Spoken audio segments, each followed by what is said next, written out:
Hit it, Christian. That sounds familiar. Do you know that song, Brent? Yeah.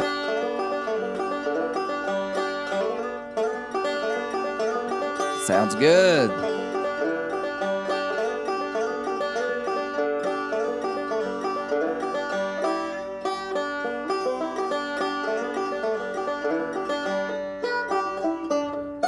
All right.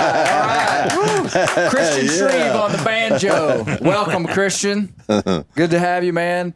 Hey, welcome to the Bear Grease Render. This is a monumental day. I'll say. Monumental day. We have an incredible room full of guests. I've got Gary Believer Newcomb here to my right. Good to see you, Dad. Yeah. Wearing his Believer hat. Yeah. That's like me. It's like Michael Jordan wearing his. Yeah. It's like Michael Jordan wearing his MJ. Like spreading out for the dunk. Welcome, Dad. Yeah, thank you. I'll introduce our guest last. I have Josh Landbridge, Spielmaker, here to the left. We have Brent Reaves of This Country Life, wearing his overalls, looking good as usual. Well, it was. What did you want me to wear? Yeah. You wear them well, bro. You wore the ones that are nice and broke in too. Yep. I got like 7 pair of them. They're all well broken. What is it? Is there a strategy? One for every day? Yeah. Oh yeah. Absolutely. Do you have a Sunday go to meet? You don't wash them every day. I know that's a lie. No, Alexis does. Takes them right down to the creek. Got a big old rock down there. That gal's working, man. Well, good to have you, Brent. Our guest today, who Lieutenant Joe Alexander. Yes, sir. Oklahoma Department of Wildlife, Game Warden. Good to have you back. You were on the last render. Glad to be here. Yeah, it was a lot of fun last time, and kind of our guest of honor today. I don't know about that. Well, you're our guest of honor for sure. Is retired Oklahoma Game Warden Jeff Brown, who was good to be here. Who was the star of the last Bear Grease podcast. There again, if you want to call it that. That's what we call it. That's what we call it, Jeff. The star. My wife's getting a kick out of it. I know that. Did she?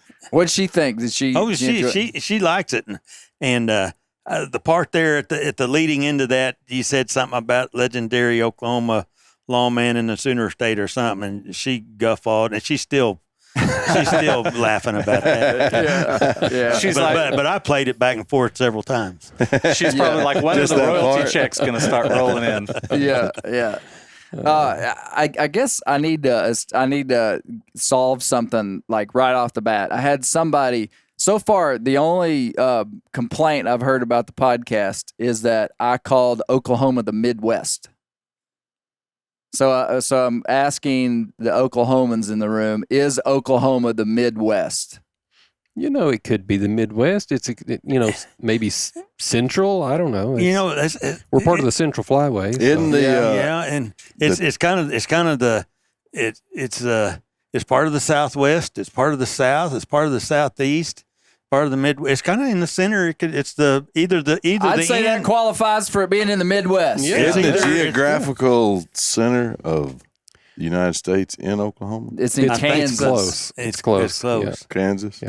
The geographic center of the U.S. is a town kind of like I think it's central to West Kansas. Okay. Don't quote me on the West Kansas, but it's definitely in Kansas. Do you know where the center of the... it's not far. Okay, completely unrelated, but related to geography and the center of ranges. I learned something this week. If you were to pick where the absolute dead center, geographic center in North America of the Black Bear Range would be, what state is the center of the Black Bear Range in North America? Arkansas. Good question. That's what I thought deep in my heart. I would say Missouri. Missouri? Yeah. Tennessee. Okay. Any guesses? I'll give you a hint. We're underestimating the size of Canada. Oh, Wisconsin. Minnesota. Minnesota, really? Minnesota is the dead center. Like, think about Alaska. Oh, yeah. Florida, New Brunswick, and Newfoundland. All the way into Old Mexico. Yeah. All the way up to like almost to Nunavut. I mean, Black Bear Range doesn't go that far, but Yeah, Minnesota. I was surprised that you don't think of Minnesota as central to anything. No. But the North American continent and Black Bear Range, it is. That's good. I mean, it's big. It's well, bigger than I thought. that would make it about the geographical center of North America itself, because the Black Bear Range, with little exception, is just about North America. Exactly. It covers a lot of it. Yeah. It covers a lot of it for sure. I'd consider Oklahoma the hub of America. There we go. You have the right to think that. Yeah. He's also toting a gun, so We'll take his word for it. We over just a little bit further east think it's kind of over here, but no. Jeff, when did you retired in? I retired October. last October of 23. And you started in 85. 85. So how many years? I was 38. 38 years and 1 month. When you retired, was it difficult? It was. Being a game warden, I lived it. That was my life and my family's life. That's what we did. I did it on a daily basis, but my family was directly affected by it on a daily basis. And by that you mean just like being on call 24 hours a day? Being on call. It's a way of life. It's not a job. It's a way of life. It's a lifestyle, and we lived it. And so naturally, when I just threw a light switch and one day I wasn't anymore, Joe drove me to Oklahoma City my last day and turned all my stuff in. And on the way home, 1 minute I was one, the next minute I'm not. It took some getting used to, and I'm getting used to it. But it did. It hurt for a few months. Mm-hmm. And but I didn't miss the phone, being tied to the phone 24/7. But even that was hard to get used to, because I was constantly looking at my phone, waiting for it to go off. Yeah. And it took me a while to talk myself into I didn't have to do that anymore. Yeah. But it was a great career, a great life. I loved it. I lived it. I was ready. I was ready to quit. I'd outlived my usefulness. So now, Brent, you retired about the same time. same month. Did y'all? I guess you had met Jeff. We had the same party. Y'all were at the same party. Yep. We It met. seems like a pretty good strategy to on your undercover work to retire. Yeah, You I and promise Jeff you it retired? is. Yeah, It is a retire. great. It's a very. You don't think about it when it's all going on, but then one day, just like Joe said, you wake up and you're just like the guy next door. Yeah. yeah. Kind of weird. Yeah. Now, Joe, you and Jeff worked together pretty closely for years. Is that right? Yeah, that would be an understatement. We go back a long ways. In fact, I wouldn't be here if it wasn't for him. As far as the game warden work goes, I can. The first time when Jeff moved to the county that I grew up in, that's kind of what introduced me, to him and game warden work. So and that before sort of you thing. worked for the department. Oh yeah, when I was a kid. Oh, really? So you've known Jeff. I've known Joe since he was in high school, if not before. Yeah. And I knew his dad. His dad was a hunter education instructor for me. I say for me. He was a volunteer hunter ed instructor that would help me and do classes for me and with me, and got to know Joe through him. And and Joe got into law enforcement, and we joke, and it's kind of a kid, but he was my deputy for a long time before he ever was a game warden. Yeah. Yeah, it's kind of a unique story, but it's just kind of the way it played out. I started out in law enforcement as a police officer, and I wound up deciding that wasn't for me. But I enjoyed law enforcement. I enjoyed hunting and fishing. I thought, well, what's the best bet? Got to visiting with Jeff about it and decided, game warden, that's a perfect fit. So I had to go back to college to get all that kind of squared away, and then, it just everything worked out that I became a game warden later on, and the rest is history. We spent a long time together, even before, like you said, before I was a game warden officially. So Yeah. When did you start? I started in 06. 06. Yeah. 06. Excellent. Dad, do you have any advice for Brent and Jeff on retirement? You're kind of a pro. Yeah. When did you retire? 10 years ago? Yeah, 13. 13? 11. Yeah, 2013. Wait a minute. Oh, December. 2013. Yeah. Well, just lollygag all you can, man, because it's coming to an end pretty quick. Well, On that note, yeah, pretty good advice. So today, would you say, in the episode, Jeff, you emphasized how much just like paddlefish was king over in terms of enforcement and what you guys were doing. That was like high on the list. Is that still the way it is? It is, at least as of October it was, Last time you checked in. And I was the district captain for several years. For 18 years, I was a district captain. And so I got to dictate some of what was important and what wasn't. Yeah. But yes, paddlefish is very important. Like we've talked about before, because of the uniqueness and the opportunity to overexploit. Yeah. And so deer, I went to work back in 85 and we were still growing our deer herd. We were still growing our turkey herd, our turkey flock, I'm sorry. But those things for the most part have been taken care of. Deer are here to stay. Paddlefish is something that is unique and extremely valuable, not only to sport fishery, but also on a commercial side. And it deserves a lot of protection, and that's what it got from us. It's interesting to hear you've put it like that these species that are recovering might receive more attention early on. Is that what you're saying about like with deer and turkeys in the 80s and 90s? Yeah, when we were still growing the deer herd in Oklahoma, man, that was something we really worked hard on. You worked hard on deer poachers and things like that because that was important. But the deer herd has recovered, not only in Oklahoma, but the whole United States for the most part. Same way with turkeys. Now, turkeys may be on kind of down right now, but they'll be back. We used to trap and transplant turkeys in Oklahoma, and I got in on some of that. And then all of a sudden, they said we don't need to do it anymore because if there's not turkeys there now, there will never be turkeys there. So that reintroduction was complete.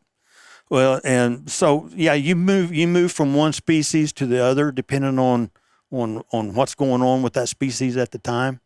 And paddlefish was the same way. It was commercial fished in Oklahoma back in the day, and caviar wasn't a thing then. And we phased out paddle So they were fishing. just commercially fished for the meat? Yeah, and even then, what the commercial fishermen were fishing for were rough fish, flathead, some carp species, suckers. Paddlefish was not even utilized. Desirable. Not utilized that much. I bet they can make some good fish sticks out of paddlefish. The best paddlefish meat that I've had was smoked. Is that right? It can be real chicken-like in its texture. It's not flaky. It can be pretty stringy, for lack of a better word. And smoked, it was pretty good. I don't care that much for it any other way. If you take it out of the water and put it in the grease, it's good. Just quick. Yeah, it fresh, it's good. But you put it in the freezer and want to thaw it out and cook it later, not so much. That's been my experience. Has anybody, slight digression, has anybody think it's a little suspicious that Brent, when did you get your commercial fishing license in Arkansas, Brent? this year. Yeah, just like a few months ago. Yep. Right, when you kind of learned about paddlefish eggs. It's always something with I him. see where this is going. It's deflecting. Yeah. Yeah. How long we been friends? No, Like no, 11 years? 10 years? They part of what we had to it was in the episode, but Christian, get your banjo ready. It was in the episode, but Go hit me with it. how a lot of these guys were taking paddlefish eggs out of Oklahoma and bringing them into Arkansas because it was the closest state where you could legally sell paddlefish eggs. So they were smuggling it. I don't know. But I don't even have that license. I don't have a road taker's license. Well, then it probably. There's a road taker's license? Yeah. Oh, really? With a commercial fishing permit in Arkansas? It's a separate deal altogether. I don't have it. I don't have that. Okay. Yet. Yeah. Dad, did you know Brent's a commercial fisherman? No, Did you know that I Hey. changed in my phone? I changed his phone number to hold on, wait for it. It's worth it, guys. It really ain't. Commercial. Well, Hey, I the can't cat's out of see the it. bag. I seen him run nets. Look, it says commercial fisherman Brent Reaves. It used That's who he to, is. it in used my to say phone. cameraman. Yeah, I used to say cameraman Brent Reaves. Changed it to commercial fisherman. Yeah. Well, I totally hijacked your story. Well, in kind of what was you was talking about right there, we didn't have commercial fishing in Oklahoma. It was phased out over time. Now, in the first episode of all this, there may have been some confusion. Yeah, correct me on some that. people could have been confused because, yes, commercial fishing in Oklahoma was outlawed in the late 70s, mid to late 70s, but it was phased out over time. Oh, okay. So Billy Wishart was still commercial fishing, even though it was illegal in most parts. He was still commercial fishing in Grand Lake legally Okay. in the late 80s, early 90s. Yeah. Or he was associated with commercial fishermen on that lake because they outlawed it. And then, but they just didn't pull the plug on everybody's livelihood. I see. So when this commercial fisherman would either get out of business or pass away or whatever, that license for that lake was never renewed. Okay. So now that lake is closed.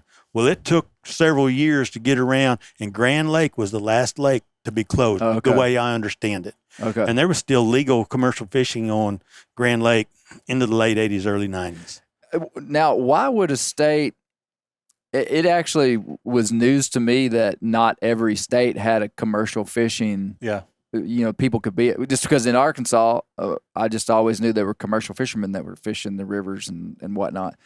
What's the agency's philosophy on not having commercial fishermen? I mean, are they just literally putting too much tax on the resource for the management plan? Yeah, probably a combination of that. I don't know I don't know a hard and fast answer to that, but it kind of goes back to one of the conversations we had. That wildlife is a public resource, and if one person is benefiting from it, it's shortchanging everybody else. And there again, anytime there's money involved, I got an answer for you. I want Anytime to hear it. I'm there's pro commercial. anytime there's money involved with wildlife loses. Even though there are legal and good commercial fishermen, Yeah. there's also that element that's not. Yeah. And that happens. That's also true in guides, fishing guides, hunting guides, anything in the wildlife business. You got good people, but then you got unscrupulous ones over here, if I can say that word, that makes it hard on everybody else. I don't know the exact answer. The direct answer to that is, but mostly Oklahoma wanted to concentrate on sport fishing. Yeah. And commercial fishing took away from sport fishing. Yeah. And regardless of the species they were taking or whatever. So that's what they did. What do you think, Brent? Well, What were I you gonna listened to say? This Country Life this week. you listen to it this I did. morning? It came out this which would have been last Friday when this comes out. But I got some flack from people seeing me run those nets on the river. Mm. And I thought, well, maybe this guy's right. Maybe I am harming the resource. So I called Game and Fish, talked to the deputy director. He put me with the two biologists, the large river biologist and the commercial fishing biologist. And I posed the question, is commercial fishing hurting the catfish and the rough fish population in Arkansas? And they said, absolutely not. Mm. So you would not believe the number of fish in that river. They can estimate and do surveys on the Little Red and the White River and the North Fork, and they can get a good estimate of the number of fish per mile in that. But there's no way. It said they absolutely can't even estimate how many catfish there are in the Arkansas River. Yeah. So if the resource is there and it's plentiful and it's not hurting, I'm all about it. I also talked to a commercial fisherman, and it was in last week's podcast about, he said, you do what you want to. I'm quoting him. This is a guy that I was just inundating with questions when Tim and I were starting to do this. And he said, you do what you want to, you catch those big females, this egg-laden females, he said, throw them back. He said, because they're literally throwing money back in the water, but they're also invested in the future of that, of what's going on out there. Yeah. And as guides, representing Josh is a the guide. guides, Josh is a commercial guide. fly fishing guide. As guides, we're the biggest conservationists on the river, man. Yeah, you're about 6'2", aren't you? Because there's no fish there. There's no business. So Exactly. when we did a really robust series last summer on the Mississippi River, and I talked with Dr. Jack Kilgore, who is a fisheries biologist for the lower. He's like the big dog for like the last, as I understood it, the last 1,000 miles of the Mississippi River for the Corps of Engineers, fisheries biologist. When I sat down with him, I expected him to tell me that the Mississippi River was imperiled and that the fish populations were struggling, and it was the sewer of America and the agricultural runoff and pesticides and chemicals. I just expected this like dire story and had no knowledge of it. I was in utter shock when Dr. Kilgore was like, the fishery of the Mississippi River, he said, is incredible. The fisheries are incredible, except for invasive carp. There's problems, invasive carp being the biggest one. But he said that basically the catfish, even with commercial fishing on the Mississippi River, is an unexploited resource at this point. Wow. And partly it's because, now if there were 15,000 commercial fishermen in Arkansas, I don't know how many permits they sell, It's thousands less than it used to be. Yeah. So, I mean, Now, like By attrition or by design? Attrition. farm-raised cat, there's no limit on it. Like farm-raised catfish is impacted, just people buying fish. And then it was undetermined whether people are eating less catfish and river fish than they used to. But I bet they are eating less. It's also hard, Yeah. It ain't easy. Yeah. But anyway, just there's no conclusion to that other than I was surprised to hear how.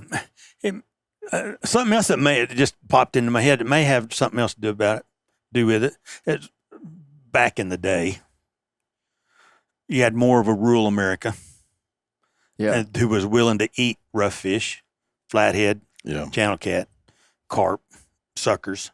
Not so much anymore because those fish have a distinctive wild caught flavor. And some of it you have to be fish hungry to want to, to be able to eat it. So there may not be that much call for wild caught some fish species, right? Just because of the demographic and the society's changed. I don't know that. That just kind of makes sense to me. That was my kind of what I was thinking as well, is that maybe there's just less market for it. Yeah. Because I think if people could make a living commercial fishing where it's legal, they would. I mean, I know one thing. You can't go to Home Depot with a hoop net propped up in the back of your truck without somebody stopping you and say, "Hey, you got any fish for sale?" Because that has happened to me on more than one occasion. Yeah, that's awesome. We keyed in on that when we saw it. What y'all call that? A clue? Yeah, that was a clue where we come Hey, from. if Brent were in the state of Oklahoma with a hoop net in his truck, would that be bad? It would draw attention. It to would. him, Yeah. Be careful how you drive home. At night. I go through Oklahoma only at night. No, I didn't know. I guess having a hoop net in your truck would show intent to fish. It would. Yeah. But that population and the fish population in the Mississippi River, it's in good shape and unexploited now, but wait till they now Tim and Brent. If we ever figure out how to catch them, man. Hey, tell us about that hoop net needle that can you?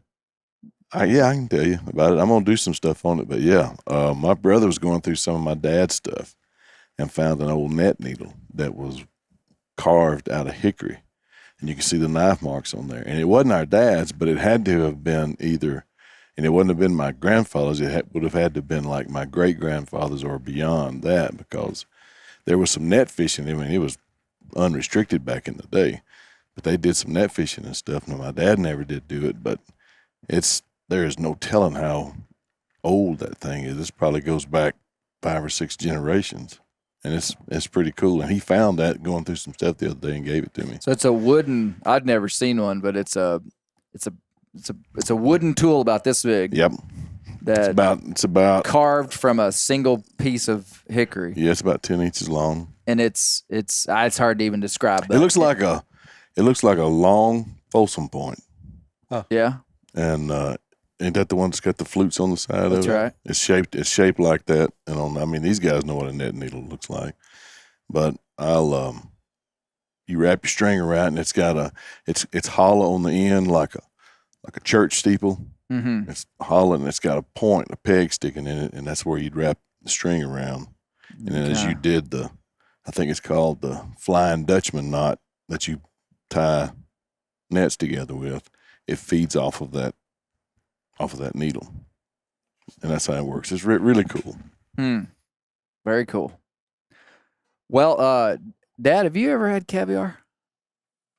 Oh, no, not. I probably have, as old as I am, but no. You just forgot. It's something that I don't want any of. I'll be honest with you. If it's Did you know we're going to eat caviar today? Well, y'all might. I'll probably taste of it. I'm just not much of. If it's not peanut butter and jelly, I don't go for it. Yeah, there you go. USA, baby. Brent, have you ever? Wait, you had fried caviar on the riverbank? Yeah. Christian, have you ever had caviar? I don't know that you can call fish eggs caviar. That's what we called it. I think that's just fried fish eggs. Yeah. Lieutenant Joe, have you had caviar before? Yes, I have. Paddlefish. Are you a fan? Well, it goes back to that. Joe's a refined kind of guy. I'm looking for that miroir or whatever. The taste of the ocean and earth combined into a beautiful poetry that explodes in the mouth with a burst of acidity. It leaves you dizzy. Yeah, wow. I wish we had that guy from California here. Absolutely. I have to shout out to Alan Morris with Sterling Caviar. Yeah. He did send us some sturgeon, white sturgeon caviar for us to try. Well, let's look at it. Okay. Christian, hit us with a banjo lick. Let's see what we got here. Hit it, Christian. In celebration. That's what you say after we eat it. Short and sweet. So this is how the caviar comes. It comes and they overnight it. Wherever it's going, they overnight it. Now, where has it been since it wasn't overnighted last night? It's been in my refrigerator. Okay. Yeah, so I've been I'll storing eat fresh caviar. Well, it's as fresh as you're going to get. Okay. So now let's do a little review here before we get going. So it was really interesting to me to learn about the history of caviar in Eastern Europe and in Europe. I mean, like how they had these rich sturgeon-filled rivers, and you can imagine when the population was put your lid back on. Yeah, this is going to take a while. Yeah, I'm here. Gentlemen, I happen to be a caviar expert. No, but when the 1,000 years ago, the population of Europe would have been way lower than it is, and you get the idea that they could pull a lot of resource from those rivers and not affect populations as much. And this lady, we listened to a podcast. There's a book about the history of caviar. We tried to get the lady on our podcast, and she wouldn't come. She was not real cooperative. Yeah, she wonderful, wonderful lady, but was unable to come on our podcast. Too. Yeah, and but from listening to some of her stuff, was she the one that said caviar was as common as butter at some points in time? Like it was just something that it was the common person ate caviar. There's actually a Russian movie from 1962 where this Soviet military guy is sent to this kind of remote area, and he's sitting in front of a mixing bowl full of caviar, and he's just complaining about having to eat caviar. So the way it became so popular and ingrained in the culture and ended up being this symbol of luxury and wealth was that at one time it was like common food, like everybody ate it. It was just food. There's a lady that works with Alexis, and she immigrated with her family from Russia. And she said that I asked her the other day, I said, do you like it? She said, oh yeah, love it. I said, what's the difference in it? She said, well, the elite people eat black caviar and the rest of us eat red. Oh, is that right? Mm-hmm. Black and red caviar. That's what she said. I'm a black caviar man, but You know, these Eastern Europeans that we dealt with a lot in Operation Russian Snag also made caviar out of other fish species. Oh, really? What were they tapping into? Yeah, you mentioned like 3 or 4 different kinds. They did a lot of, what's that salmon in Colorado? Steelhead? No. Cutthroat? Silver. Salmon caviar. Yeah, but they made red caviar out of different salmon species type fish. Because we would catch some of them, confiscate some of their tackle and stuff. Also in this tackle was little snagging tackle. We'd ask them what that was for, and that was the species or whatever they were trying to take in Colorado at the time, which I think it was legal in some instances, some way they could do it. But yeah, they utilized other fish species too. They said in an article I read the other day about Arkansas that they would use bowfins, grinnell. Yeah. Oh, really? Yeah. Bowfin caviar. You can buy bowfin caviar. Bowfin, paddlefish, and then sturgeon. But there was you said it was like 3 or 4 on the list. What are the middle 2? Well, it's different types of sturgeon. Different types of European sturgeon. I got you. Yeah. Yeah. That you mentioned in the bowfin, yeah, you can buy bowfin caviar in caviar shops, but that goes back to the bowfin is a prehistoric species of fish also. Right. So there's a common denominator there. Is it similar to sturgeon? I've never seen it that I know. I've never. Now we have sturgeon in our rivers in this part of the world. Is that Yes. true? There's sturgeon in Arkansas. Yeah. But they're not. They're not. Shovel-nosed sturgeon here. Do they I get think. big? I mean, why aren't people illegally catching sturgeon for that caviar? They don't get big like they do in the Snake River up in the Northwest. That's a different sturgeon. These are small sturgeon. They're and I don't know if there is abundant. No, they're really rare. And you I'll get see the what the sense state that record in is. Europe those sturgeon are big. Oh yeah, I think they're like those beluga sturgeon. They're are like the sturgeon in the huge. Snake River system. Yeah. You So know, that's they're why they had hundreds of pounds. They had these huge egg sacs and tons of eggs, and why they could harvest so much. Yeah. Back to the story, just for anybody that had missed it in the podcast. So the sturgeon was just like common. It was this common thing that people ate. And then it started to become, this is the way I understood the timeline. It became more of a limited resource as populations increased, as sturgeon populations began to be exploited. And this took place like over hundreds of years. And then that's when, what do you see? 5 pounds is the largest shovel-nosed sturgeon caught in Arkansas. Oh, okay. So it wouldn't have that many eggs.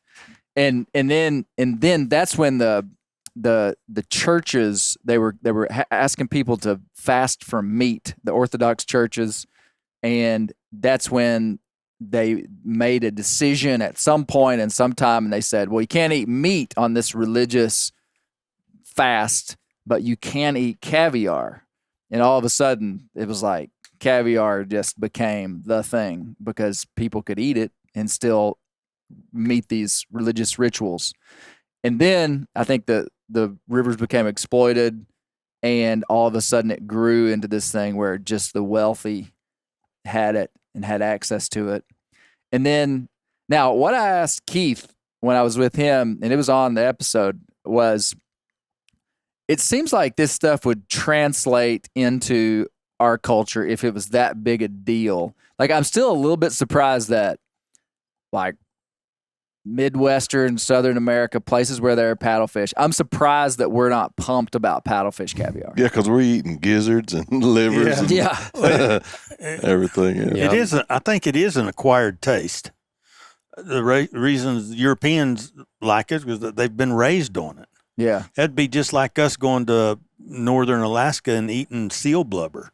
Yeah. Probably would find it terrible, but the natives up there love it. Culture. Yeah. It's a cultural thing. I had a guy, I put a video on my Instagram about how to cook a coon. And he said, my gosh, man, what's next? Squirrels? Well, I thought, I was eating No, those. that wasn't next. That was before. That was first. Yeah, I think Keith said that when you were talking to Keith about the people around here, they see fish eggs laying on the ground. Yeah. They wouldn't even imagine trying to eat that fish eggs that somebody had cleaned their fish and thrown it back in the water and whatnot. So it has to be culture, throughout the years. We're, pretty much all the regular common Joes, so to speak, the blue collar America, they weren't raised with caviar. You know, they didn't put caviar on top of their crackers and that sort of thing. Yeah, they ate catfish. They had flathead right out of the river. And they weren't keeping eggs. Even the upper crust people in mid America, the more well-to-do, we would have open house at the Paddlefish Center, and would have fresh paddlefish caviar. And there were senators and legislators and wealthy businessmen that came to this, and there was always caviar left over. Is that right? Even the upper echelon of people in the mid United States don't eat a lot of it. Has been my experience. Now I've really hyped myself up to like this caviar, and you're Josh, you're going to love it. raining on my parade. Man. There's some people talk it up. I talk it down every chance I get. I do not like it, and I told you a while ago why I don't like it, and it just tastes like rotten paddlefish to me. Man, one time I had I had whale. It's I can't remember the name. There's a term. It's like tartar or but it was a piece of it was beautiful. It was this like chunk of, it didn't look like meat, but it was a square, like a big stick of butter. Like imagine 4 sticks of butter stacked together, and there was a black line, Was it white? dark black about 1/4 of an inch, and then white like bear fat. And they took it and sliced it, and it was literally whale skin and whale blubber. Yummy. And it was legally harvested by indigenous people in Alaska. And man, I put that in my mouth, and I didn't like. I mean, I wasn't going back for more. It was chewy, but I felt like that guy that was describing caviar. It felt like the ocean was in my mouth. Well, had you gone back for more, there's probably plenty of it Yeah, coming off a whale. It was beautiful, but it was wild. It was just like, now Is it chewy? if I was describing it like a hillbilly would describe it, we'd say, "Boy, that's fishy." But Okay. it was more complex than fishy. It was like I was tasting like coral reefs and oysters. It was and served squid. cold. It was served cold. Ice cold. It tasted Maybe not like ice SeaWorld cold. smells. Yeah, Yeah. yeah. That's probably the way people think when they eat a squirrel. They never had it before. They think. Tastes like meat to I don't me. see how that's possible, because squirrel is Squirrel's delicious. delicious, Yeah. regardless of where it come from. For real. Well, let's. So we have some caviar. Okay, Okay. I'm ready for the caviar. So now she we have comes it. like this in ice packs. Wow. Had been I at feel the- like we're getting a peek into the lifestyles of the rich and famous. yeah, it is. This is what happens. Yeah, Where's Robin Leach when Sir. yeah. we need him? Jeff, do you see Lifestyles of a He's the dead rich at and this plastic point. bag famous. over there that's got? Oh no, here it is. Here it is. Let So- me help you, Josh. What you need? I Well, this is- always got the impression that even in the United States as a whole, but especially in this part of the United States, that this caviar thing was just more of a status symbol type thing. Yeah, you'd eat a little bit of it, so you can say you did, and that's what you were supposed to do. But in Europe, Eastern Europeans, it's completely opposite. They eat it for like we would eat, take vitamins and stuff. What you want I see what you're saying. It's a So big to them, deal. it's not like status and wealth and luxury. No, it's just no. like us going for a Yeah. plate of barbecue. Oh, absolutely. Or they would just Gentlemen, I brought something with me. They are? While Oh my! while we You may tie that for you? Oh, it was tied from the last time he wore it. last time. That's the way I Wow, had- really? I would, I wish I had or a I have to- tuxedo Yeah, I just T-shirt. put on right a now. tie. clip-on. I felt this appropriate. So Okay, I so feel we, like you we boys ready are a for this little big reveal underdressed. here? Looking yeah, good. let's see it. Okay, Let's see it. So this is almost 4 ounces of paddlefish caviar. How much that cost us? This, I believe, was $125. Really? Yeah. Let me see. Paddlefish caviar. That's frog. doesn't Now, say this- where it's from. There's no way that would have been from There's no legal way that No. could have come from Oklahoma. That probably come out of the Mississippi system somewhere. It says, Paddlefish. what does it say on the side? Product of or wild caught. Leopard frog. May It as well says be. paddlefish wild USA. And it's even got a CITES Yeah. Oh stamp wow! on it. How Yeah. big are those eggs? Let me I'd see say that. Let me those see that thing. those are a number 4 shot probably. Oh, they're smaller than I thought Yeah, they would be. they are. That'd be about Or a right. number No, 4 that's shot. no. Keith went into a very detailed description of Number 4? shotgun shell sizes. Number 5 maybe. When he was describing all the caviar of the world, it was pretty I'd say interesting. that's a 6. Okay, Fours what are else? big. Show us what Okay, else you have. So now, how much is that? Would that that's have about cost? that's about $120, $130 plus a lot of money's worth of shipping $130. to overnight it. Then our friend Alan Morris at Sterling Caviar sent us a equal dollar figure in sturgeon, white sturgeon caviar. Only it's a quarter of And what where this is. where do white sturgeon live? They farm them in they're aquacultured in California. Oh, really? Mm-hmm. Is that a North American All the good species? stuff comes out of Yes. California. Yeah, That's the a white- North American species. Yeah, they have some wild caught that people get in California there, but Gary's getting they hungry. aquaculture. Yeah, you talk about these being Did you wanna see aquaculture it? Oh. is that's another thing that's happened to the caviar trade. Is that the Chinese, just like they do everything else, is farm raising They're farm raising Osetra. a type of Chinese paddlefish of some sort, kind of the Chinese equivalent. So look at that Caviar. tin of caviar has to have a key Really? to be able to open it. Now, So I you think use I think Oh, it's it's like only spam. appropriate, Christian, for him to play a little banjo music while you open your caviar. Sure. And then Be most ready, importantly, Christian. We most need like a importantly- 1 minute long song when he opens it. most importantly, we have our Wow. genuine mother of pearl serving spoon. Mm. Carved out of Now, a this is freshwater traditional. mussel, I bet. Yeah. Probably. Probably an illegal freshwater Probably. mussel. I shouldn't say that. Knowing Josh. Maybe those muscle pickers. That mussle I picking got it led on to the a dark lot All of right, so well. you're gonna open it up. Okay. We're gonna Are eat we it on ready rich. for this? Christian, hit it. Okay, let me get my spoon out here. how much extra was a spoon? This was $5. The mother of pearl spoon was $5. Okay, who's gonna try? I'll You don't try. have to eat it. I'm not going to. Just like you weren't gonna make me I've do had it. I've had it, and Yeah. so I Lieutenant didn't Joe, enjoy- you gonna I didn't enjoy Oh enjoy yeah, it. yeah. I'm Good job, down. Christian. Nice. I'm your Huckleberry. You want some? Oh yeah, I've Now, made do you like it? it's an acquired taste. It's okay. I mean, it all tastes like butter to me. I've made Well, that's not I've bad. made Okay. lots of caviar, Ready? but I Okay, don't hold like on, eating. hold on. Okay. Let me see what that smells like. Hey, What's it Isaac, smells like? can you film this? I don't even smell nothing. All right. Hit me. Fired up. Hit me. Okay. Yeah, let me smell it. Hey, to get the real effect, you got to eat the first bite without no cracker. You think so? Yeah. Well, I better change that without any cracker. I'll get in trouble for Put it butchering right there. No, you have to do a bump Lingus off your language. hand. Well, I mean, A bump. That's what they call it. That's what they call it. where did he say put it right there? Yeah, that's a clue This is for what me. Keith told us. That's what Keith told us. All right. Here now it is. that's ladies and gentlemen. probably 150 That's an 8-ball. potential paddlefish that would have been in some river.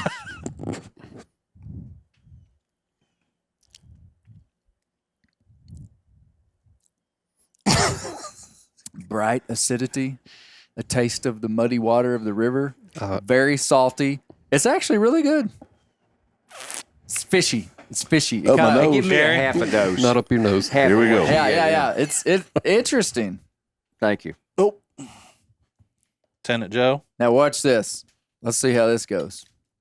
Not bad. I mean, salty, real salty. It's got a very I can eat that. very fishy. I could eat flavor. caviar. I may have to test some because when I've had That's it right, before, it's when fishy. I've had it before, it was some that I made. That was So good. maybe if I eat some You that's need- okay, we maybe- got Jeff in. Maybe All if right, we all eat right, some all right. that I eat some that somebody can else eat that. made, it might be all right. Hey, I like that. That's good. It actually is good.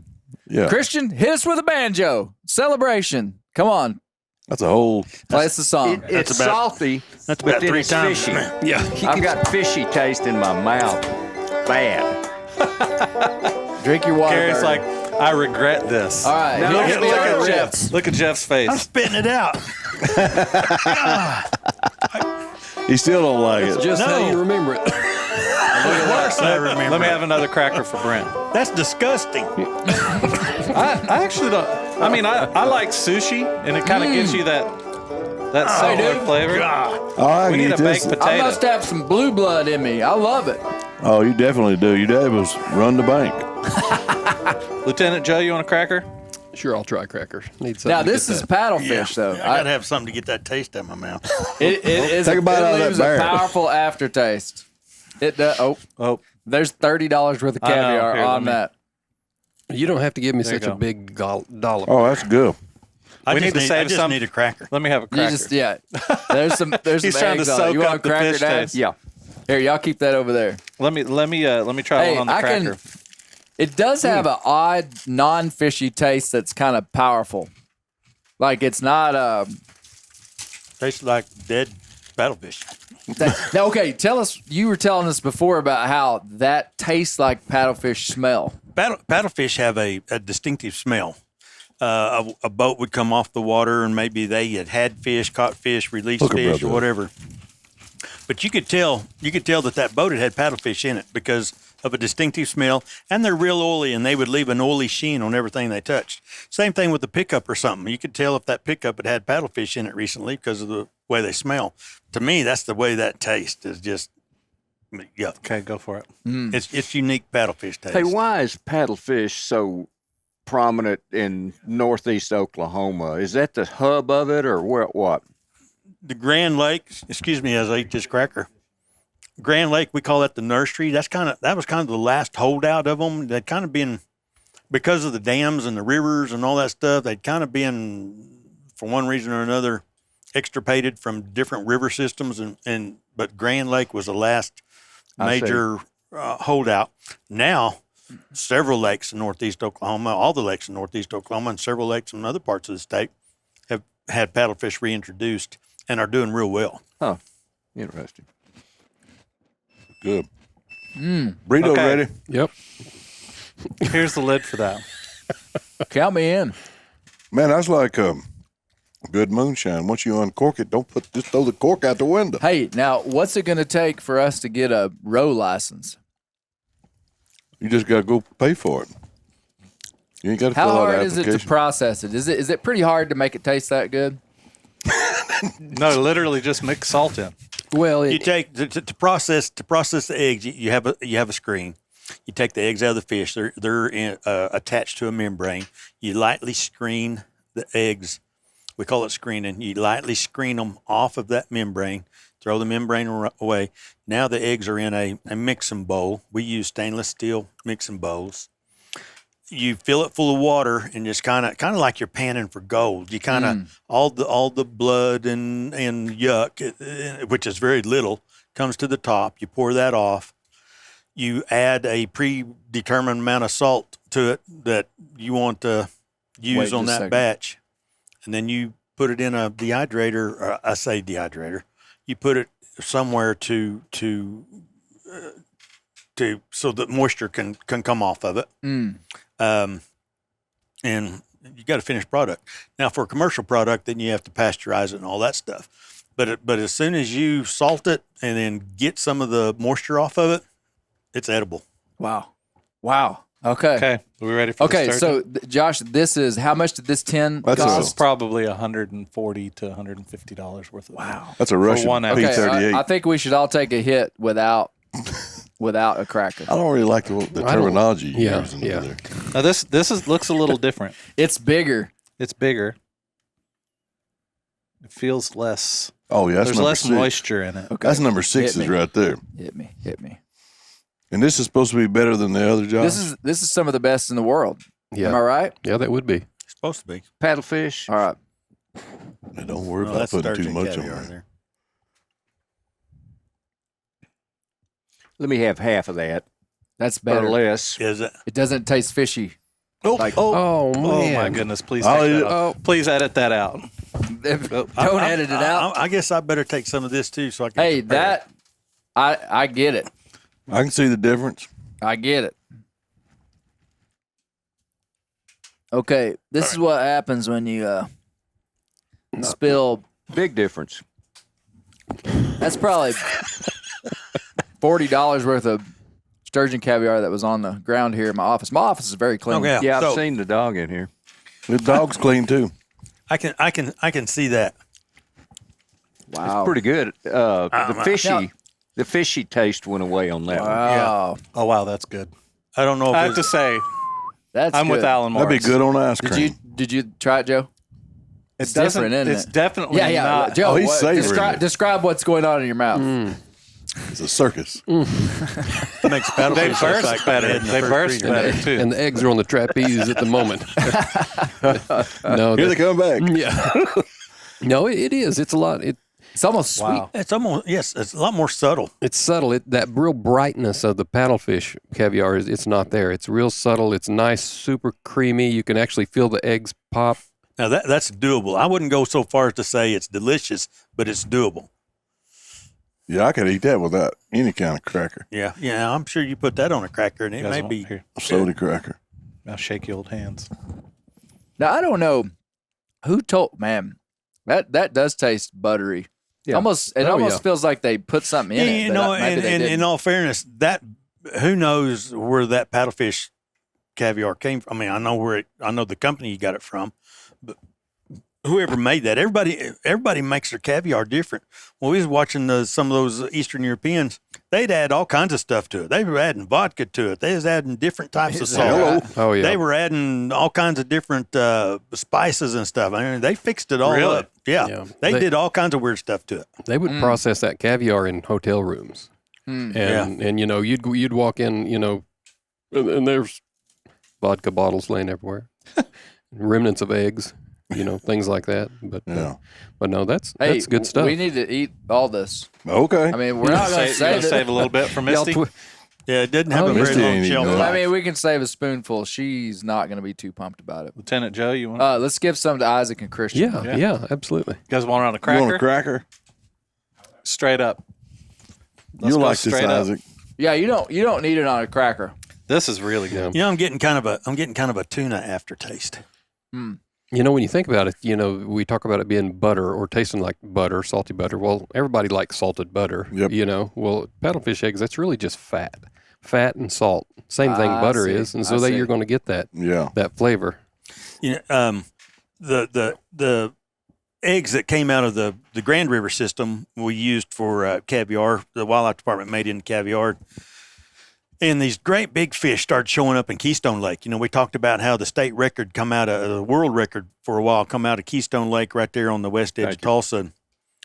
Keystone Lake is just full of great, big, huge paddlefish. And we were really concerned that the Eastern Europeans would start trying to mess with those fish. But our biologists had done a lot of work on them, and they told us that those big, fat fish had big, fat paddlefish eggs, and that they didn't make good caviar. Oh, it was like too big, It's too fatty.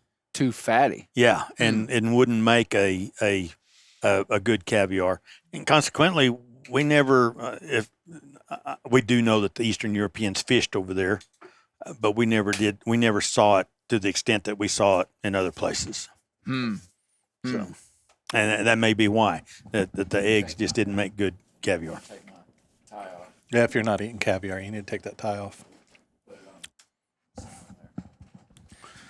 Well, I was expecting that not to be good at all. It was good. It was good. Good.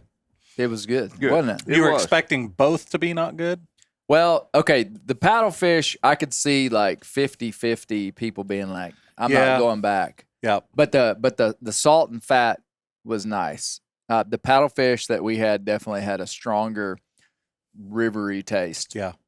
I think if you have a palate for like sushi and raw fish like that, you'll probably like it. Yeah. I'd eat But that. if you don't, I'd eat that Yeah. every day. But that sturgeon, that caviar that you had there, that was doable. And I don't like caviar. You noticed in the podcast that these guys were saying how healthy it is. Yeah. You know, they enjoyed the healthy aspect of it. Yeah. So We're healthy Yeah, now. I feel healthier. Yeah. I don't know if it's actually healthy or whether that was a cultural Just like a myth. thing folklore. Could too. be. Like with Oriental culture, lots of wild things have Yeah. Bear gallbladders. have medicinal medicinal properties.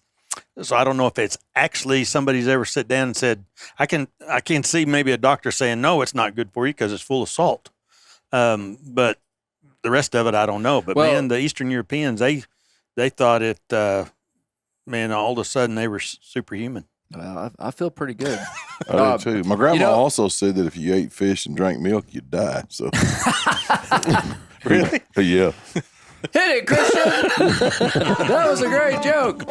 Oh, I know you're no joke.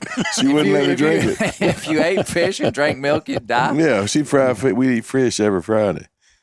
And I'd say, Mom Sly, she said, what you want to drink? And I said, I want a glass of milk. She said, well, you can't have it. And I'm like, why? She said, it'll kill you.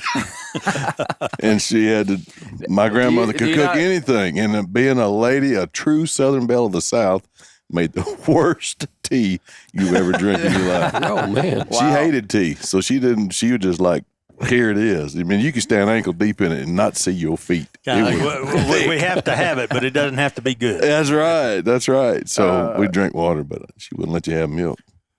According to Interesting. Google, it's a powerhouse food. The fish eggs? Yeah. Well, if you think about just people wanting to eat as minimally processed food as possible, I mean, just like less chemicals, less. Yeah. Like, I mean, it's like it's not even cooked, so Yeah. Yeah. yeah. Well, the Oh, ingredients that's on just that raw. I package, imagine it's the healthy. ingredients on that package That's just say raw. fish roe and Yeah. salt. Fish roe and salt. Yep. There's a pasteurization process. I don't know exactly what that is, but for commercial use, there's a pasteurization process. But other than that, that's it. I Is wonder there if that affects anything? the taste. Is there anything that you could get from it if you didn't do it correctly? Oh, like salmonella. Yeah, something or like anything that. I don't like know. that. Yeah, that I don't know. It doesn't. If it's not frozen, it doesn't have a very long shelf life. I mean, you can put it in the refrigerator, but you got to eat it pretty quick. How long can you freeze it? And is it indefinitely? Alan Morris told me you could freeze it, I think, for a year. Well, my caviar expert, who I get my information from, Keith Green, tells me that you can freeze paddlefish but not sturgeon. Oh, That's what he said. It's funny. We've talked about before in those podcasts. The U.S. Fish and Wildlife Service and ODWC had a progression of rules on paddlefish eggs, and there was a time there where the only way paddlefish eggs could leave Oklahoma is if they were frozen. is that right? Because everybody thought that once you freeze them, they're no longer good for caviar. Well, come to find out, that wasn't right. So, there was a period of time there where, yeah, you can leave the state with paddlefish eggs, but you got to have them frozen solid as a rock. Well, come to find out, that wasn't There wasn't a problem. Wasn't necessarily the best way. I've got a question for you guys. The regulations are that you can only possess 3 pounds of processed eggs, correct? Is it For personal use. is it for 5 personal- or 3? I think it's 3. It's 3. 3 from the Three. podcast. So tell me the philosophy of the Oklahoma Department of Wildlife Conservation. What's the how do they come up with 3? If a paddlefish is going to produce a minimum of 5 to 8 pounds of eggs, Good question. what's the why just 3 pounds? I think maybe that probably a lot of that's just arbitrary. Okay, they want people to be able to make caviar for personal use if they want to. And Three- looking three- at this, 3 3 pounds pounds. of caviar. 3 pounds of caviar is a lot. Yeah. It is so rich. Tell you, so you don't need a whole lot. You're allowed 2 fish for the year. If you're taking fish to make caviar for personal use, that's 6 pounds. And you can throw back till you get a female. Oh yeah, you can catch and release all day long if you want to. But a little funny story to tell you about how far this stuff will go. There was a guy that worked at the Paddlefish Center, and he stole a tub of caviar. Now, Keith had a system in place. It was all computerized, and it was all accounted for. They not only him but buyers to be could go back and tell you what fish that batch of eggs came from. Oh, wow. And if there was a container of eggs, there was only eggs from one fish in there. Oh, really? There wasn't mixing. There was no mixing eggs. Hmm. So all of them had a lot number. All of them had a fish number, all this stuff. Anyway, somebody stole, one of the guys that worked up there, they had a lot of part-time summer help. He stole some eggs, and it wasn't very long. They knew it was gone. Hmm. And Keith knew it was gone, and they had an idea where it was at. So anyway, they went to this guy's house, and he had tried to eat it all. And he was literally out in the yard sick as a dog. Is that right? Yeah, it's so rich. It's like he'd just eaten a tub full of butter, And Wow. he had a bellyache, and Keith would laugh about that. Say, yeah, we showed up, and he was out in the front yard, as sick as he could be because he tried to eat all the evidence. But Wow. so you can't eat very much of it at a time. It goes a long ways. But back to your original question, yeah, I think that's probably just an arbitrary number. 3 pounds of eggs is a lot of eggs. Yeah. So you probably lose. So if you have a, let's say, a 10-pound egg sack on a big female, a 70-pound female or something, you're not going to get 10 pounds of processed caviar. You're going to get almost that. Are you? Really? Oh, wow. Yeah, The only thing that you're not getting is that little bit of membrane that held all those eggs together. And you got a batch of eggs that's as big as a basketball. Could I, like, if you get a little bitty baseball size sack off of it. if I, what are the specifics of it? 3 pounds per person or per household? Be per person. So, like, if I went with Keith said I can 3 or get 4 3 pounds and my kids, wife can get 3 pounds. and it can be from the same fish. So we could tag one fish. Like, our family catches one fish, but It's we have one fish per person. 12 pounds of caviar. That's okay as long as those people are licensed in Oklahoma. Yes. Mm-hmm. As long as I have Well, that makes sense. So you're not there. There aren't people that are like wanting caviar and like throwing it on the ground because they can't have 3 pounds or they can't have more than 3 pounds. No. I mean they're probably fishing with somebody. Other than the Eastern Europeans, I've never seen anybody making caviar. Nobody. Not that they don't. I've just never seen it. Yeah. What is that your experience, Joe? Yeah, that's same thing. People aren't doing it. The only people that I know that do it, other than Eastern Europeans, is Keith and maybe his brother. They do. So Maybe that'll change after people It watched us You eat never them know. here. I doubt it. He's like, those fish have been in that river since before the dinosaurs. Yeah. And nobody been eating their eggs, and they aren't going to be in their eggs now. Yeah. I don't know if this will be the catalyst for a cultural change. Yeah. I remember when we lit the Brent Reaves fuse. started eating it. Well, that's true. It's all good. That's good, man. Now, I can eat that. sturgeon caviar was a lot better. Yeah, I think it could clearly be it the was better. processing, though. I don't know I that would it was imagine- a lot better. I'd say it was a lot I better. like both of them. It You got was a taste. You got a noticeably taste for fish, though. Yeah, I love fish. I can eat fish every day. Well, Good. hey, that was really interesting. Dad, you didn't know. I didn't talk to you at all about this story. You wouldn't have even known we were doing it. You listened to both episodes. What was the coolest thing that you learned? Rambo. Rocky Balboa. Man, who is this guy's parents, man? I mean, he's got such a great story, and he starts it with Rambo and it ends it with And Rambo. I gotta be honest. I listened to it when it come out, and I thought, "Where's he going with this?" You know, it tied in. It was did. cool. No, it was all good. It was all good. It was good. It was all good. But just the fish. I mean, it's ancient. And you look at it and you just think, man, this is a mistake. God monkeyed up here somehow. Look at this thing. It's still here. Yeah, and Is it's that what you still mean? here. Yeah, I mean, it's just the strangest thing I'd ever seen. It's pretty cool to think of a fish that you could find fossilized that's still floating in the river. That's yeah. Yeah. And and like we were talking earlier, they're extremely tough. They go through those floodgates below Pensacola and down at Hudson and down at Fort Gibson, all in that system. And they go through some of those floodgates in a big flood event, and they come out of there with their rostrums broken off and they heal up. It's not uncommon in Hudson Lake, which is the lake just downstream from Grand Lake, to catch fish that don't have rostrums. Really? Yeah. What's Because the main thing that they eat? Plankton. Okay. Yeah, all. Oh, somebody. Why aren't we catching those? Somebody wasn't listening. No, here's the question. I mean, here's the deal. You know, on mine and Bear's little adventure we went on, the guy we was with said, "Don't be surprised if we don't catch some on the limb line." Oh, really? Yeah, and I think, Oh yeah. It'd be accident if you did. I mean, they would accidentally snag themselves. yeah, A popular way in Grand Lake, in the past, and it still is to use snag lines, which is a trot line, Yeah. tight line across the bottom with hooks set just so far apart, Right. and the hooks tied on in such a way that they turn into the fish. yeah. That was a popular way to catch paddlefish. So they'd snag line them. They just accidentally swim into the hook and get caught. But they're not going to eat that bait, whatever it is you got on there. Yeah. 10-4. But they do accidentally get caught on jug lines a lot. You know, people jug line a lot. It's not uncommon to see it, but I gotcha. they're getting accidentally hooked. Yeah. Okay. They're just a unique species. I mean, if you've never, everybody out there listening, if you've never caught a paddlefish, it's one of those experiences like you got to go do this once. Yeah.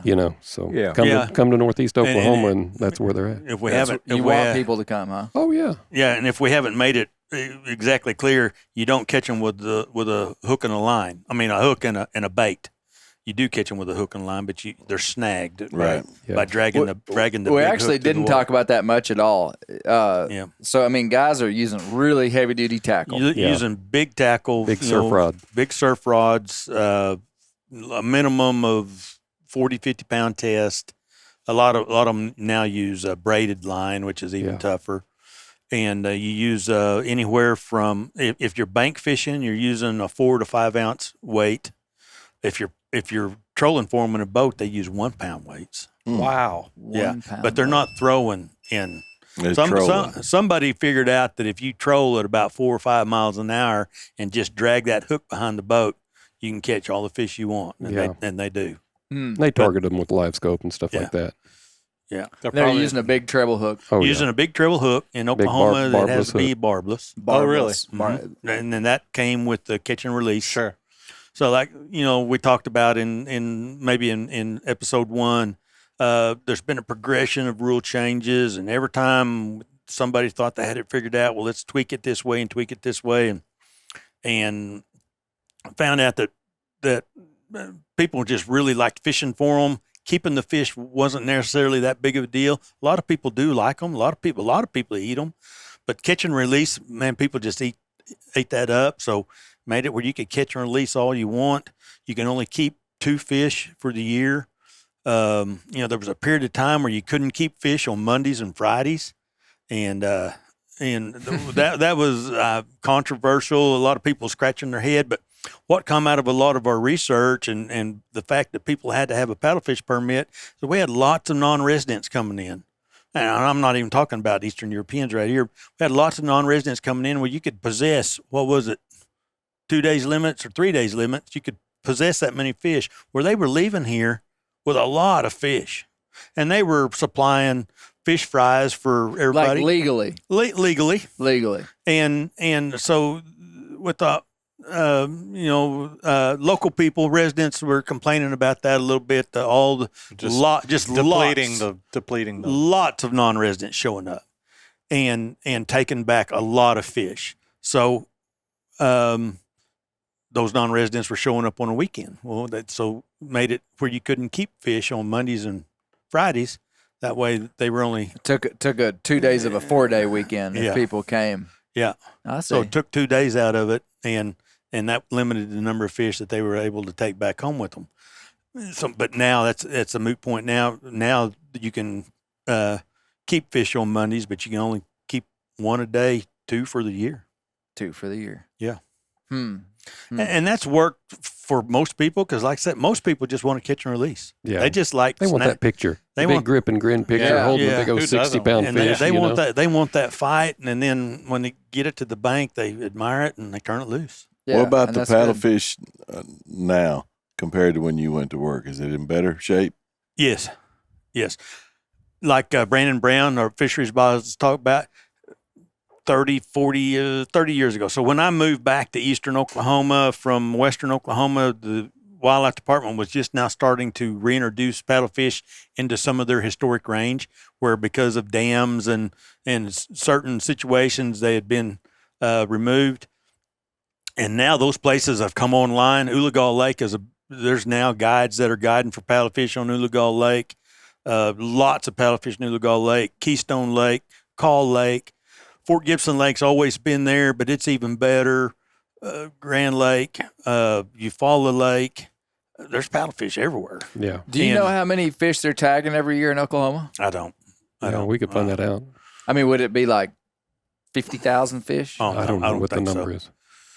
is. Our fisheries people do netting surveys every winter, and they kind of hopscotch around to different lakes. Lakes are on a schedule. They're not doing the same lake every year, with the exception maybe of Grand Lake. I don't know that, remember that exactly. But out of so many of those fish that they catch, they tag some of them. They're able to kind of track like how many are getting caught. And they might be like, we tagged 300 fish in this lake, and 2 of them got caught. I think they even put those radio chips in some of them. Oh, interesting. And that you run the scanner over, and which they get able to get more. They get GPS data out of those. Right.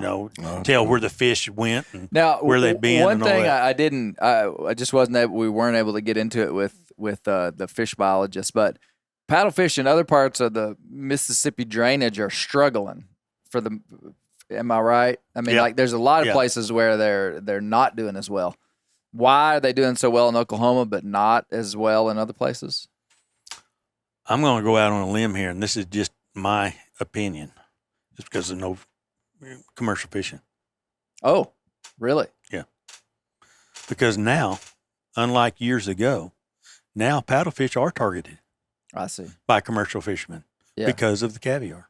Mic drop. We're back in the day, they weren't. That's my opinion. It's anecdotal. Yeah. But it's because we don't commercial fish them. And throughout the years, we've learned a lot as far as highly regulating the take throughout the years. Kind of manipulating it along the way. I think that probably has something to do with it as well. Over the course of a decade there, every year we were changing the paddlefish rules. Because every year we dialed in, just getting it dialed in. Now it was a big jump to dial it into just 2 fish for the year, but our fisheries biologists thought that was the right thing to do, and I think probably they were right. Most people just want to catch and release them. Yeah, it's a big tourist thing. There's people that come. It's kind of, I think maybe it's died off, maybe just a little bit, but just 5 or 6 years ago, 10 years ago especially. Man, it was popular. There's just people just going crazy over paddlefish, fishing for them. And it may have died off a little bit, but it's still going strong.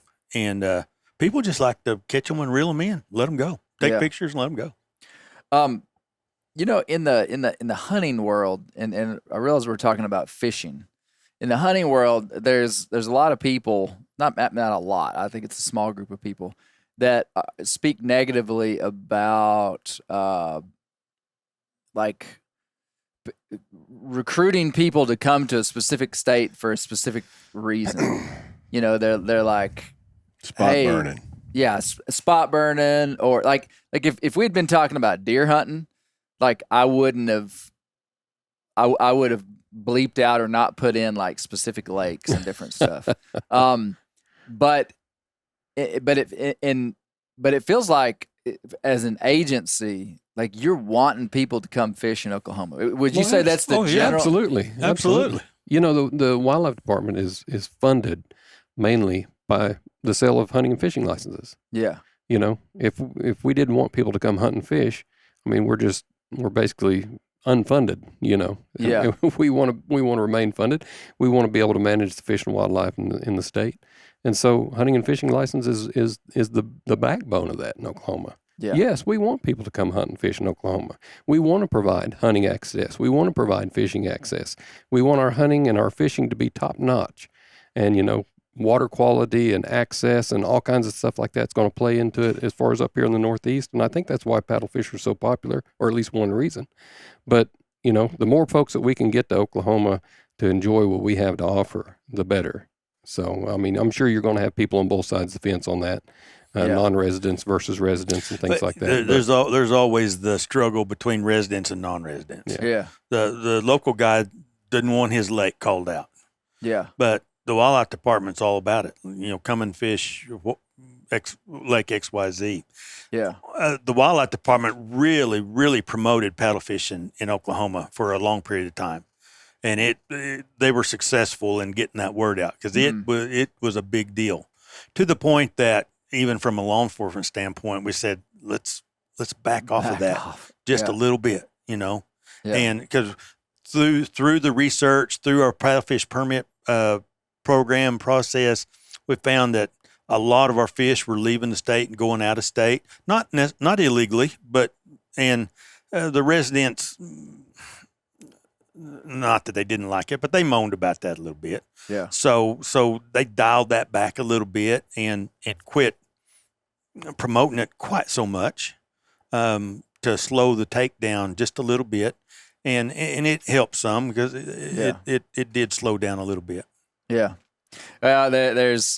It feels to me like in our nation where there's so much that's competing with fishing, hunting, outdoor activity, and to us here where we're at, it doesn't feel like that is as strong. But I mean, so much of America is kind of urbanized and moving away from this stuff. It feels to me like the right move is to recruit people to come do this, come hunt, come fish. And there are people that are saying that's the wrong move. It's interesting. I like listening to their arguments. I think they're like dead wrong. Across the United States, most states are losing hunting and fishing participants. And Oklahoma is an exception to that. We're either gaining a little or holding our own, which is an exception to the rule. And a lot of that is they just really promote, everybody, we want you to come and fish Oklahoma. Because Oklahoma is okay. And Oklahoma has increased their non-resident hunting licenses. Yeah, I was waiting for somebody to say something. Hey, I think they got every right to do it, man. Like I've talked to our people here in Arkansas. It's like, charge the heck out of them. If they're, I think residents should be given priority. Sure. I do. I don't care. I think residents should be given priority. And if I want to come hunt in your state, I don't pay taxes. I don't shop there. I don't drive on those roads all the time. I've been on the other side. I'm on the other end of it too, just like y'all are too.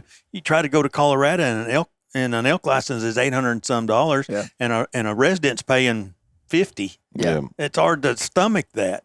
Yeah. So I can see both sides of it. Yeah. But we did increase our stuff. There's definitely two sides of it, but I don't. If I want to go to somebody else's state, I just got to be willing to sacrifice to do it, because if you come into my state and hunt my places, my my public land spots, I want you to sacrifice it too. That's just the way I feel about it. Sure. Yeah. And I don't think that's a inhibition. I mean, we could just make it free and say, well, anybody can go anywhere and there's no money involved. I mean, that wouldn't work. Obviously. Well, they tried that and we lost all the bison. So yeah. Good point. Good point. Work. Yeah. Well, hey, I just want to say thanks to Austin Jackson. Yes. Austin called me months ago. I mean, probably 9 months ago. And he said, hey, I think this is a really good story. And people do that to me often. Yeah. And honestly, it rarely works out. He gave me a sales pitch that was good. He said he did all the things I needed. He said, I've got the people. He said, I got them lined up. This is a story you should tell. He gave me kind of the highlights. Well, he might have lied to you a little bit. I think he talked to you before he got everybody lined up. Probably. Because he called me one evening and goes, he says, hey, I threw you under the bus a little bit. I said, what'd you do? He goes, do you know Clay Newcomb? I said, I don't know him, but I know who he is. He goes, well, would you be willing to sit down and do a podcast on Russian snag? And I said, well, yeah, that'd be fine. Yeah. I mean, Good, he'll be there on Tuesday. Well, I don't know how much time we got left, but that's a story too. Because when I met y'all over there, I still think we're in the planning process, and I show up with you guys over there, and you put these headphones on me, and Let's go. Let's go. And I thought, wait a minute, I'm not really prepared for all of this. Oh, really? But it turned out great. You did a great job. If I can, Yeah, just absolutely. for, You got for a take minute. your time. Take your time. So my whole worry about this whole process was about me coming off. I'm the one telling the story, and you're telling it for me. But my worry was that it would come across as me doing all this work. So I've got to throw the props out. Joe was a big part of that. All I did was facilitate and make sure everybody knew what was going on and had what they needed. Joe and the game warden in Mays County, Monty Reed, probably somebody you should have talked to. He knew them all by name. He knew all their kids. He knew all their grandbabies. And if they showed up on the river, he knew it. He worked tirelessly. Breck Henry was the supervisor in that area, worked tirelessly. Jim Gillum was another game warden. We brought game wardens from all over the state. We couldn't work it because everybody knew us. It just took one day for everybody to get known, over there. So we were bringing people in from the Panhandle, from Southwest Oklahoma, to come over there and be our eyes and ears because they could go down and seemingly fish with them and at least just watch them. It was such a big group effort that I just had to take a minute and drop some names there because they had a lot bigger role in it than actually I did. All I'm doing is just telling the story. Yeah, it was a team effort for sure. I mean, there's only 118 of us across the entire state. And at one point or another, everybody had an opportunity to come to Northeast Oklahoma and work paddlefish. Yeah. So, and to their benefit, a lot of them wanted to. Yeah. From other parts of the state, and they just ate it up. There was a female officer that worked at Grove at the time. Her name's Marnie Loftus. She's now a district captain in Oklahoma City. She is the one that got our foot in the door with a lot of these. She worked undercover. And we've got pictures of her in boats with the Russians just snagging away. And, right? She opened the door on a lot of the investigations that we had going on. Just outstanding job. You need to, shout out to her for what she did. But it was just such a group effort. We had a blessing from the top down. The only negative, if there was a negative, is like I talked about, we were letting all these eggs go out of state and following them and stuff and had some success, but we weren't having the success that we thought we needed. And finally my boss says, how long are you going to let this go on? When are you going to stop it? So that's a good question. But I took that for the way he meant it, and we stopped it. And we started arresting them and taking their stuff. And I think it's like Cody told you last time. He said he talked to one of them, and they said, Cody asked him, said, well, why did y'all stop? Because y'all made it too hard on us. And through some legislative change and through taking a lot of their stuff, we made it hard on them. And I don't know that they stopped, but they sure changed the way they was doing it. Yeah. Well, Good job. Yeah, for real. It's an incredible story. And I'll say on behalf of you and Keith and everybody, yeah, sometimes when you tell these stories, like we just kind of swoop in and like learn this story really quick, and we kind of have to focus on the people that are in front of us. Yeah. And and people didn't hear the whole interview. They heard probably 40% of the interviews with both of you, and both of you guys were very giving credit to other people that sometimes was hard to put into the podcast. So I mean, I didn't feel in any way that, I mean, you guys were it was such a team effort. That was my only concern and apprehension, if there was. I've never done this before in this format, but the one thing that did worry me was coming across as it was the Jeff Brown show, and it's absolutely not. There was 108 guys and girls that participated in it. I'm just the one telling the story. Well, awesome.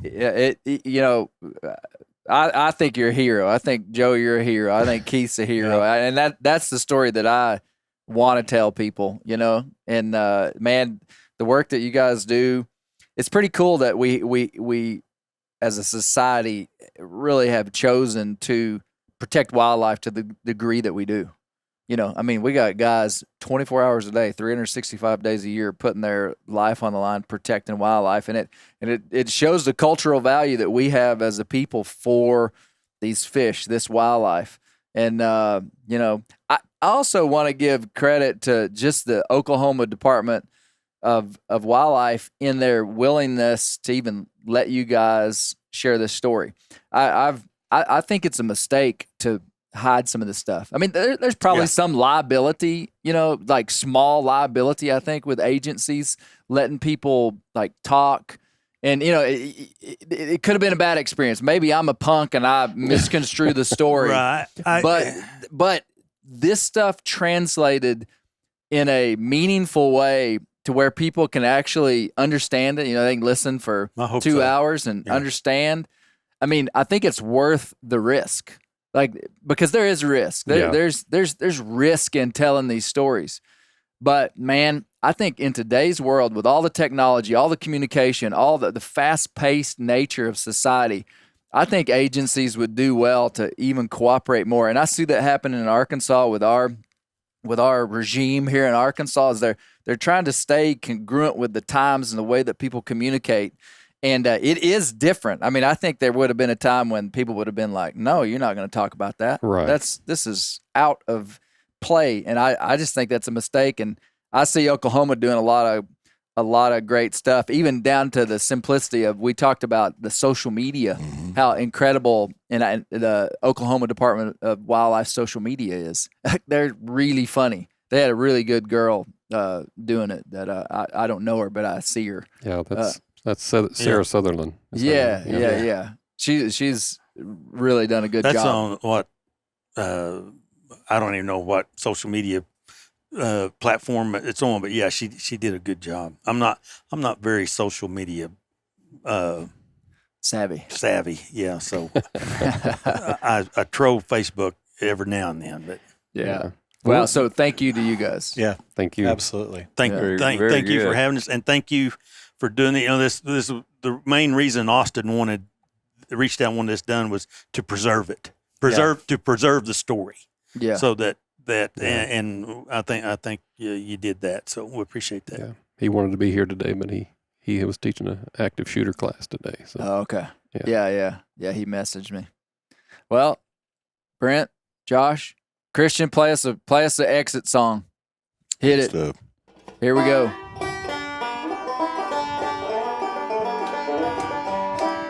That's right. Yeah, That's right. The air fiddle.